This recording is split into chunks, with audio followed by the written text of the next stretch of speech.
এইটা একটু আমাকে বলেন তো যে আপনি একটা রাজনৈতিক দলের সদস্য সচিব, কিন্তু একটা দাবি বা একটা প্রেশার করার জন্য অনশন করলেন আপনি একলা, এইটার কারণটা কি আসলে? আচ্ছা, আমি সেটাই বলছিলাম যে হুম, আমরা যদি এই পাশে 100 মানুষ থাকতাম, ওই পাশে নির্বাচন কমিশন হুম, নিরাপত্তা রক্ষী রাখতো 50 জন, দুই পক্ষ ঠেলাঠেলি করতো অথবা চাপাচাপি করতো। আমি আসলে এভাবে একটা মব ক্রিয়েট হোক আমি চাইনি। আমি হুম, চেয়েছি যে আমি একাই এখানে বসবো, যদি রাষ্ট্রের মানে হলো বিবেচনা হয় যে আমার এই বিষয়গুলো পুনর্বিবেচনা করবে, আমার বিষয়গুলো জানার চেষ্টা করবে। আমার কথাগুলো তারা শুনছিল না, আমাকে বাইরে থেকে ফিরাই দিচ্ছিল, পিএস এর মাধ্যমে বলে দিচ্ছিল হুম, নিবন্ধন নিয়ে কোনো আলোচনা হবে না। আমি খুব অসহায় বোধ করছিলাম যে আমার হুম। কথাগুলো শুনবে না কেন। আমি কিছু জায়গায় চ্যালেঞ্জ করতে চাই, আমি তাদের মুখোমুখি বসতে চাই যে কোন জায়গায় তারা নেগেটিভ পাচ্ছে, এবং আমি সেটা সুরাহা করতে চাই। আমার যদি ঘাটতি থাকে, তারা যদি কোনো মিস ইনফরমেশন হয় যে আমাকে আমার অফিসে গিয়ে পাইনি, আমি এই বিষয়গুলো ফেস করতে চাই। আমি রাজনীতির জায়গাটাতে আমি আমার অ্যাক্টিভিজম, আমার আপনি লড়াইটা আপনি যাতে চালাইতে এটা চাই। মব সৃষ্টি না হয়, একটা ইয়া না হয়, সেজন্য আপনি একলা। আপনি রাষ্ট্রের হ্যাঁ, এবং আপনি রাষ্ট্রের এ- সুবিবেচনার দিকে দৃষ্টি দিয়েছিলেন। আম, জি, আহ, এবং দেখুন, ওইখানে আমি যখন বসছিলাম তখন আরো অনেক কয়েকটা সংগঠন আমার দেখা দেখি বসছিল, এবং তারা বিভিন্ন ভাবে মানে হলো দরজা ধাক্কাধাক্কি করেছে, আমার কাছে খারাপ লেগেছে। আচ্ছা। এবং তারা পুলিশের সাথে ধস্তাধস্তি করেছে, এটাও আমার কাছে খারাপ লেগেছে। আমি আমি তাদের প্রতিপক্ষ হতে চাইনি, আমি একটা ন্যায় বিচারের জায়গা থেকে ওকে। বারবার প্রার্থনা করছিলাম যে এখানে কোথাও ভুল হচ্ছে, আপনারা জাজমেন্টটা সঠিকভাবে করেননি। ওকে। তো এটা এটা আমার কাছে যেহেতু আমাকে অনেক মানুষ মায়া করে, তাই আমার মনে হচ্ছিল যে আমি লড়াইটা নিজের সঙ্গে করি, ওকে। যাতে করে তারা মায়া করে আমার বিষয়টা এটা বিবেচনা করে। আহ, জনাব তারেক রহমান, আপনি এত সুন্দর কথা বলেন, আপনার কথা শুনতেই ইচ্ছা করে, কিন্তু ঘটনা হইতেছে যে আপনি নির্বাচন কমিশনের রাষ্ট্রের যারা কর্তৃপক্ষ তাদের দৃষ্টি আকর্ষণ করতে চাইলেন, কিন্তু আপনি অনশনটা ভাঙলেন হচ্ছে বিএনপি নেতাদের কথায়। বিএনপি নেতারা আপনার কি আশ্বাস দিল? বিএনপি কি আশ্বাস দেওয়ার ক্ষেত্রে, মানে তারা এখন তারা তো ক্ষমতায় নাই, মানে বিএনপি নেতা জনাব সালাউদ্দিন আহমেদের কথায় আপনি অনশন কেন ভঙ্গ করলেন? মানে তারা কি আপনাকে আশ্বাস দিল যে ঠিক আছে আপনি অনশন করছেন, আমরা ক্ষমতায় আসলে আপনাকে কোনো কিছু একটা ব্যবস্থা করব, ওরকম কিছু? খুব ভালো বলেছেন। দেখুন, বিএনপি যে সকল নেতৃবৃন্দকে নির্বাচনের জন্য বিভিন্ন আসন ফাঁকা রেখেছে, আমি মনে হয় তাদের আপনার হলো চেক লিস্টের মধ্যে নাই। হুম, ঠিক আছে, সুতরাং তাদের কাছ থেকে অনেক বেশি ফেভার চাওয়ার বিষয়ে আমি বারবার বলে আসছিলাম, আমরা একটা মার্কা চাই, যে মার্কা নিয়ে নিজেরা নির্বাচন করতে চাই, হুম, আমাদের বন্ধুরা করতে চাই। এবং বিএনপির যে বিষয়টা এনেছেন যে বিএনপি এখানে করে দেবে কিনা, প্রথমত আমি আপনার হলো এখানে খুব করে চেয়েছিলাম যে কোনো রাজনৈতিক দল এসে চাপ সৃষ্টি করে আমার নিবন্ধনটা নিয়ে দেখে, আমি চাইনি। ঠিক আছে, এবং ইলেকশন কমিশন থেকেই বারবার একটা কথা বলেছিল যে আমাদেরও ভুল হতে পারে, আমাদের অফিসাররাও ভুল করতে পারে, তারেক চাইলে আপিল করতে পারে। ঠিক আছে, এই বিষয়টি আমাকে সালাউদ্দিন ভাই প্রথমে এসেই বলে, তোমাকে তো আপিল করার সুযোগ দিয়েছে, তুমি আর কত নিজের কষ্ট দিবা। ঠিক আছে, আর হলো আমি আসলে হতবিহ্বল হয়ে গিয়েছিলাম, সালাউদ্দিন ভাই আসছে। তো আমি তো ওনাকে অনেক রেসপেক্ট করি, তারপরে রাজনৈতিক কারণে অনেক বিষয়ে আলোচনা পরামর্শ ভাইয়ের সাথে হয়, বড় ভাইয়ের মতো। উনি আসছে, ওনার আশেপাশে যে শক্তিমান মানুষগুলো আছে, তারা মুহূর্তের মধ্যে আমাকে উঠে অ্যাম্বুলেন্সে পুরাই দিবে, আমি বুঝে ওঠার আগে। ওকে। ঠিক আছে। মানে তো এইটা আমি এইটাও আসলে এইটাও প্রায় বোঝাই গেল। জনাব তারেক রহমান, আপনাকে ধন্যবাদ।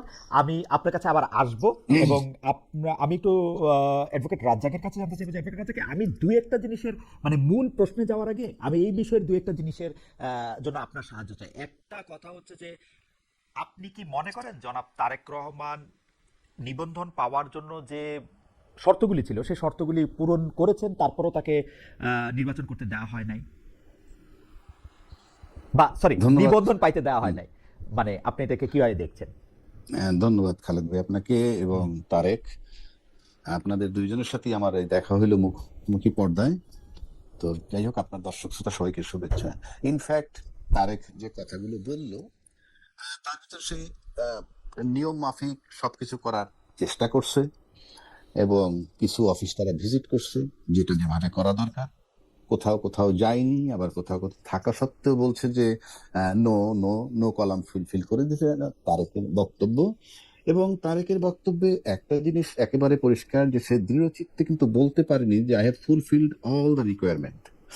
মানে একেবারে 100% বলতে যা বোঝায়, সেখানে সে বলছে যে হয়তো হয় নাই। আর টোটাল বিষয়টাই in between the demand of the election commission এবং তার নিজস্ব প্রস্তুতি, দুয়ে মিলে। এখন নির্বাচন কমিশনের শর্ত সে পূরণ করবে। আর যদি এমন বিধান আছে না, নর্মাল কোর্সে যেটা হয়, কারণ আমি তারেকের এই বিষয়টা বেশ অনেকদিন ধরেই শুনতেছি তার এই নিবন্ধন সংক্রান্ত। সেক্ষেত্রে যদি ধরেন কিছু ফুলফিল না করে থাকে, তাহলে তাকে টাইম টু টাইম বলা উচিত ছিল যে তোমার এই রিকোয়ারমেন্টটা ফুলফিল হয় নাই, তো তুমি এটা করো। তারপরে সেগুলা বলা উচিত ছিল, বা বলে সাধারণত। তো এখন প্রশ্ন হচ্ছে, তারপরে যদি না দিয়ে থাকে এবং যদি in accordance with the demand or rules অনুযায়ী যদি কিছু বাকি থাকে যেটা শর্ত পূরণ না করলে দিবে না, সেক্ষেত্রে নির্বাচন কমিশন তাকে অফিসিয়ালি জানাইছে কিনা আমি জানি না, না জানায় থাকলে জানানো উচিত ছিল যে এই শর্তে একটা ওকে, নিবন্ধন হয় এবং তার ভিতরে এটা গ্যাপ আছে, সুতরাং তুমি এটা পাচ্ছ না।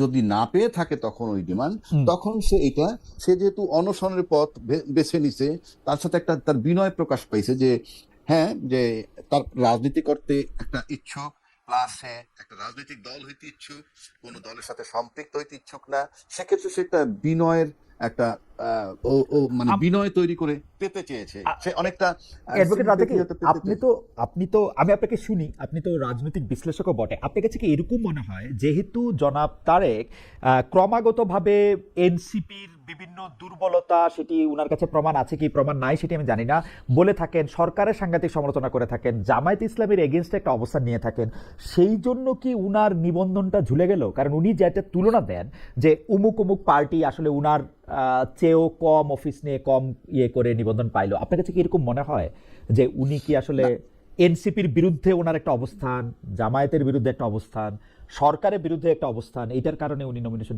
মানে সরি এই যে এটা বারবার কিন্তু নমিনেশন বলতেছি মানে এটা নিবন্ধনটা হ্যাঁ, পাইলেন না, এটা এটা কি না না মনে হয়? এটা কিন্তু আমার কাছে, আমি যদি বলি এটা হাইপোথেসিস হবে, কারণ এটা পিওরলি, এটা আমার পক্ষে বলা খুবই কঠিন।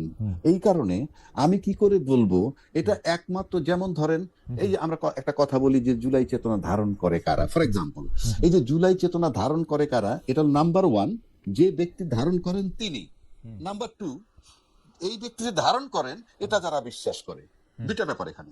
আমি যেমন ফর এক্সাম্পল তারেক জুলাই চেতনা ধারণ করে, এটা তারেকের বক্তব্য, ধরে নিলাম আমি সে ধারণ করে, আর ইন এডিশন আমি যদি বিশ্বাস করি যে সে জুলাই চেতনা ধারণ করে, তাহলে দুয়ে মিলে সোনায় সোহাগা। এখন জামাতের কারণে পাচ্ছে কিনা এটা ফিল করবে কিন্তু তারেক, এবং এনসিপি বিরোধিতা করে সেজন্য কিনা সেটা ফিল করবে তারেক, সরকার তার বিরোধিতা করে কিনা ফিল করবে তারেক। আপনার পিছনে আমি- ডক্টর রাজ, আমি- অ্যাডভোকেট রাজাকে, আপনার পিছনে অনেকগুলি বই দেখতে পাচ্ছি, এই আইনের বইয়ের মধ্যে কিন্তু সার্কামস্টেন্সিয়াল এভিডেন্সটা একটা বড় জায়গা নিয়ে আছে। আমরা যদি দেখি যে পৃথিবীতে আসলে কোইন্সিডেন্স বলে কিছুই হয় না, মানে এমন যদি হইতো যে তারেক সাহেব আসলে এনসিপির সাথে তার অনেক বন্ধুত্ব, জামায়াতের সাথে তার অনেক ভালো সম্পর্ক, তারপরে এটা পাচ্ছে না, তাহলে কিন্তু এই প্রশ্ন আলোচনায় আসতো না। কারণ মানে মানে আমরা তো আসলে সার্কামস্টেন্সে দেখতে পাচ্ছি যে উনি Right. শত্রু ঘোষণা করেছেন এবং উনি এক ধরনের বন্ধুত্ব করেছেন বিএনপির সঙ্গে। এইটাতে মনে হয় না যে এই বন্ধুত্বটার জন্য ওনাকে মূল্য দিতে হচ্ছে?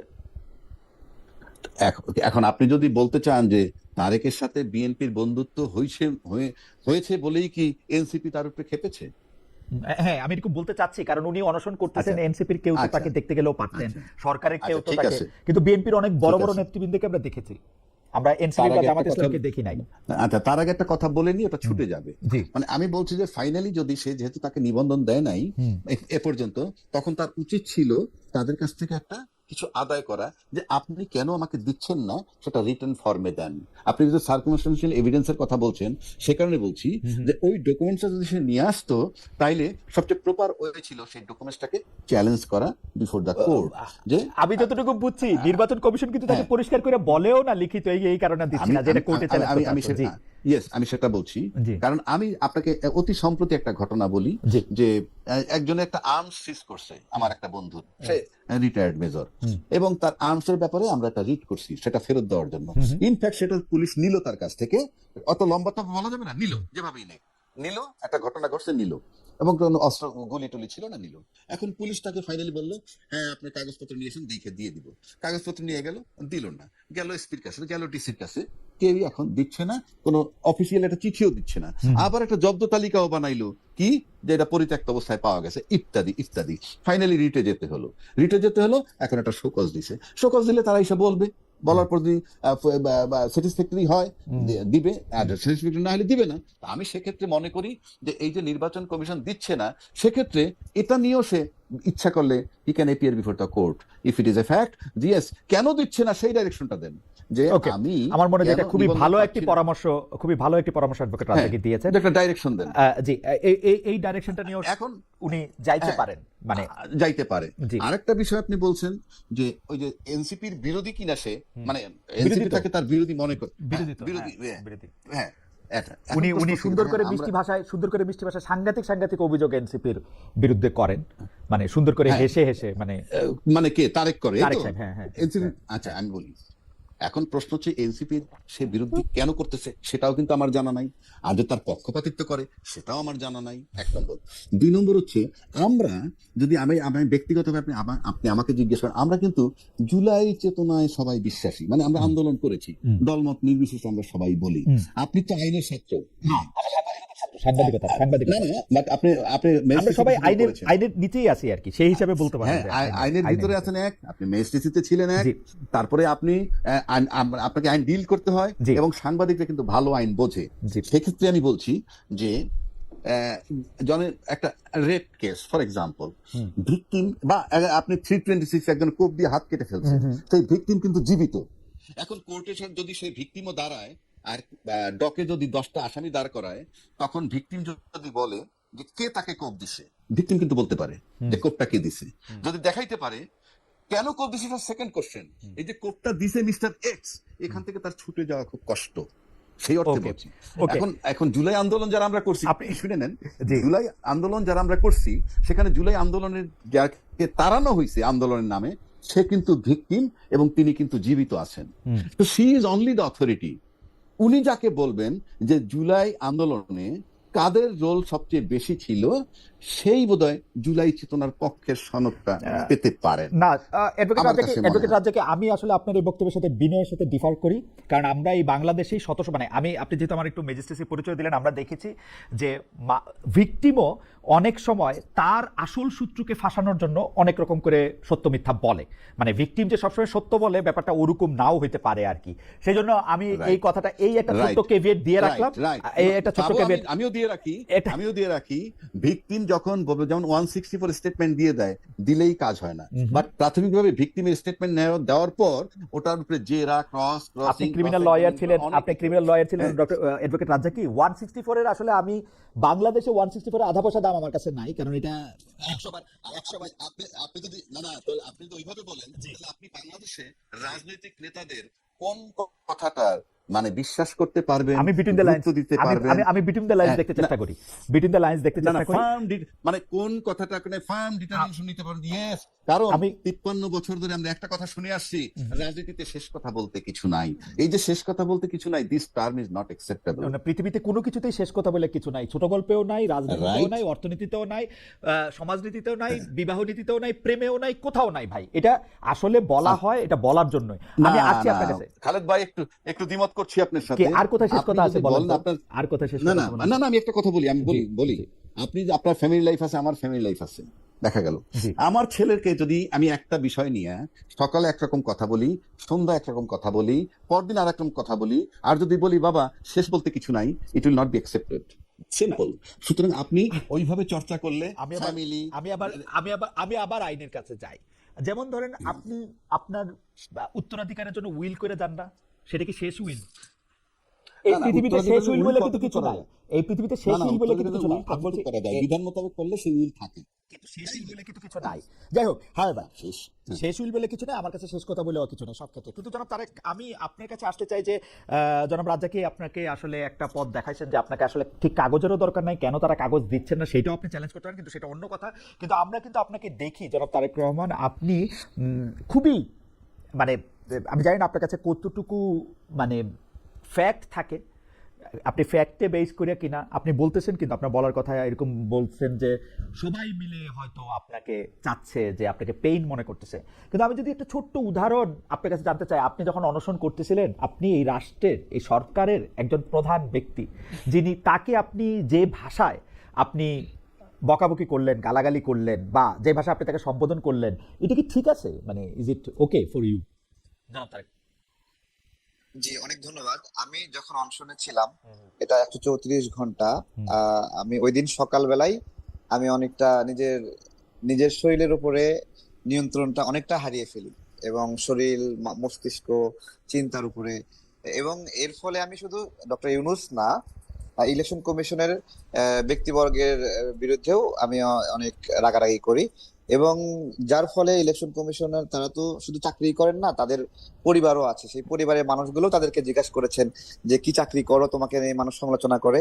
তো সেই পরিবারগুলো অনেক কষ্ট পেয়েছে, এটা আমি বুঝছি। কিন্তু ডক্টর ইউনূস স্যার সহ সামগ্রিকভাবে যে সমালোচনা এসেছে, আমরা জুলাই গণ অভ্যুত্থানে, আমি আপনার হলো অনেকগুলো, এই গণ অভ্যুত্থানে প্রায় 4-5টা মামলার আমি গুরুত্বপূর্ণ আসামি, সেটা অবশ্যই 6-এর মধ্যে সবগুলো আসামিতে 1 নাম্বার আসামিও আছে। কিন্তু এই গণ অভ্যুত্থানে কারাবন্দীদের নিয়ে সরকার একটা প্রোগ্রাম করে, এবং দেখেন আমাকে এতটুকু অপছন্দ করে যে আমাকে সেই কারাবন্দীদের প্রোগ্রামে মিনিমাম দাওয়াতটুকু দেওয়া হয়নি বা যাওয়ার সুযোগটুকু দেওয়া হয়নি। এরকম আরো অনেকগুলো বিষয় রয়েছে। আমরা জুলাই গণ অভ্যুত্থানে অনেক ভালো ক্ষতিগ্রস্ত হওয়ার ফলেও, হ্যাঁ, ভালো ক্ষতিগ্রস্ত মানে এত বেশি নিপীড়ন হয়েছে, আমার দাঁত এটা কিন্তু ভাঙা, কিন্তু এটা র্যাবের ডিজি ওই সময় ঘুষি মারতে মারতে আমাকে অজ্ঞান করে ফেলে, এবং সেই সময় আমার এই দাঁতটা মানে অর্ধেক ভেঙে যায়। না না, তো জনতারেক, এ তো জনতারেক, ঠিক এগুলি আছে, এগুলি মোটামুটি আমি আপনার মুখে এগুলো শুনেছি যে বলছি। আপনি না আমাকে না, বলেন তো এগুলো আপনাকে বলছি, অপছন্দ করার কারণ কি? আপনি সেটাই তো, হ্যাঁ, কারণটা কি? সেটাই বলছি, জি। সেটাই বলছি। আমি সার্বিকভাবে যখন ইলেকশন কমিশনে ফেস করছিলাম তদন্ত, তখন আমি মনে হচ্ছিল যে কোনো দৈত্যের সঙ্গে আমি ফেস করতেছি। এবং আমি কোনো মানে বড় এমন একটা দেয়াল আটকে দেওয়া হয়েছে যে দেয়ালটা আমার পক্ষে পার হওয়া সম্ভব না। এবং এটা রাষ্ট্রীয়, মানে রাষ্ট্রীয় পৃষ্ঠপোষকতায় এই বাধাটা দেওয়া হচ্ছে, আমার কাছে এরকম মনে হচ্ছে। এবং আমি 134 ঘন্টা এখানে বসে আছি, এবং কেউ কোনো রেসপন্স করার প্রয়োজনীয়তা উপলব্ধি করছে না। আমার কষ্ট হচ্ছে, আমার পেটে ব্যথা হচ্ছে, আমার মস্তিষ্কের মনে হলো মানে নিউরন গুলো মনে হয় ছিঁড়ে যাচ্ছে, বাট নো ওয়ান রিসপন্ডিং মি। তখন ওই রাগান্বিত অবস্থায় এই ধরনের একটা স্টেটমেন্ট চলে আসে। ওকে। এরপরেও আমি আমি আমি পরে যখন শুনছিলাম, তখন আমার কাছেই মনে হচ্ছে যে এভাবে বলা মনে হয় আমার ঠিক হয়নি। কিন্তু আপনি এনসিপির সদস্যদের বিরুদ্ধে অনেক সময় যারা উপদেষ্টা আছেন তাদের বিরুদ্ধে আপনি যেগুলো অভিযোগ করেছেন সেসব অভিযোগগুলি কি হিয়ারসে, নাকি আপনার কাছে কোনো রকম কোনো প্রমাণ আছে? যেমন আপনি অমুক এত টাকা চাঁদা পেয়েছে, চাঁদা নিয়েছে, অমুক এত টাকা খেয়েছে, উনি এইভাবে চাকরি দিয়েছেন, এইভাবে কিন্তু আপনি বলেন।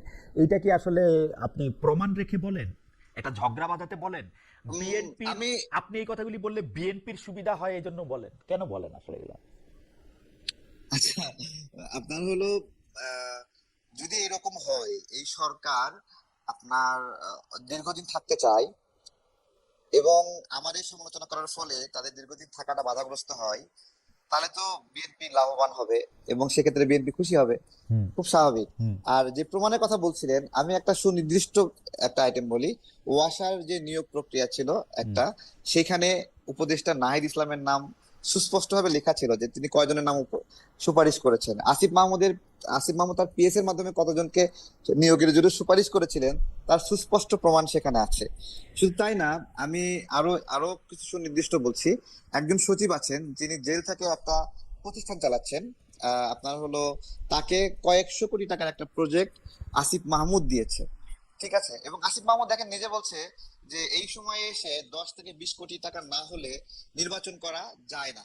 তাহলে সে এখন বলছে ঢাকা 10-এ নির্বাচন করবে। আমার প্রশ্ন হলো, তাহলে কি তার 10-20 কোটি টাকা সংগ্রহ হয়ে না না, গেছে? এই সে এইভাবে তো অঙ্ক ঠিক মিলে না। আছে, প্রথম কথা আমি বলি, না অঙ্ক ওয়াসার অঙ্ক নিয়োগ মিলবে নিয়ে, না। ওয়াসার নিয়োগ নিয়ে আপনি জি, যে কথা বলেছেন যে একজন উপদেষ্টা বা একটা রাজনৈতিক দলের নেতা হিসাবেও যদি আমি চিন্তা করি, বা একটা আন্দোলনের নেতা হিসাবে, উনারা কি মাস্টার রোলে 10 জন, 20 জন, 100 জন লোকের নিয়োগের কথা সুপারিশ করতে পারবেন না? উনারা তো ওয়াসায় যে আমি নিয়োগের কথা বলা হচ্ছে আরেকটা, সেগুলি মাস্টার রোল, স্থায়ী চাকরি না, দেখুন, সেই কথাই বারবার বলা, মানে হ্যাঁ, মানে সবচেয়ে বড় আমি দুর্নীতি হিসাবে। সেটাই আপনারা আপনারা অবশ্যই মাঝে মাঝে প্রেস ক্লাবে দেখেন হুম। যে আউটসোর্সিং এর মাধ্যমে নিয়োগ পাওয়া লোকগুলো চাকরি স্থায়ীকরণের জন্য আন্দোলন সংগ্রাম করে চাকরি স্থায়ী করে নেয়। এটা একটা স্বাভাবিক রাজনৈতিক নিয়োগ যেগুলোকে চাকরিতে স্থায়ী করা হয়। আমি শুধু ওই ওয়াসার বিষয়ে বা এগুলোর বিষয়ে না, আসিফ মাহমুদ একটা বক্তব্য দিয়েছিল 78,000 মানুষকে তারা কর্মসংস্থান দিয়েছে, নিয়োগ দিয়েছে। আমার প্রশ্ন হলো যে বিসিএস এর মাধ্যমে বা বিভিন্ন মাধ্যমে যে নিয়োগগুলো হয়, এই গণঅভ্যুত্থানের পরে খুব কমই ফেয়ারলি সেই রিক্রুটমেন্ট গুলো চালু ছিল। তাহলে 78,000 রিক্রুটমেন্ট উনি 3 মাস নিয়োগে, এই সরকার গঠনের প্রায় 3 থেকে 4 মাসের মধ্যে উনি বলেছিলেন যে এরকম ভাবে এই 78,000 নিয়োগ দিয়েছেন।